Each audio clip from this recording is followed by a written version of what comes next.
Patuloy ang pagbuhos ng pakikiramay sa pamilya ni Rene Baterbonia. Isang resolusyon din ang inihain ng kanyang home province sa Agusan del Sur bilang pagkilala sa nasawing atleta. Narito ang agenda report ni Richard Grande mula sa Talocogon, Agusan del Sur. Richard.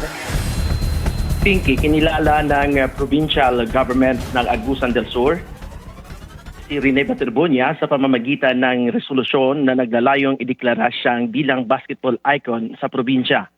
Pirmado ni na Governor Santiago Cani at Vice Governor Patricia Plaza ang resolusyon na nagbibigay pugay sa kontribusyon ni Rene sa larong basketball, naging inspirasyon sa lahat lalo na sa mga kabataan.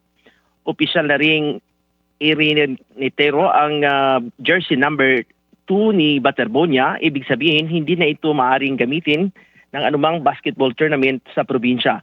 Inimungkahi din ito ng LGU sa Ateneo de Davao University na hindi na gamitin. Suportado rin ito ng district representative at ilang pang lokal na opisyal.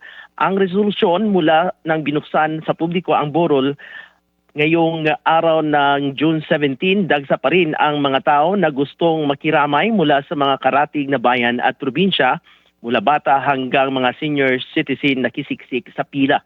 Sinisiguro rin ng LGU Talocogon at kapulisan ang kaayusan sa mga bisita na nagsidatingan at inaasahan na dadagsa pa ito sa last day ng wake ni Rene. Para sa agenda, Richard Grande, Billionaire News Channel, Agusan. Maraming salamat, Richard Grande, nag-uulat mula sa Talocogon, Agusan del Sur. Mag-follow sa aming mga social media accounts at mag-subscribe sa aming YouTube channel para sa pinakahuli at eksklusibong mga balita.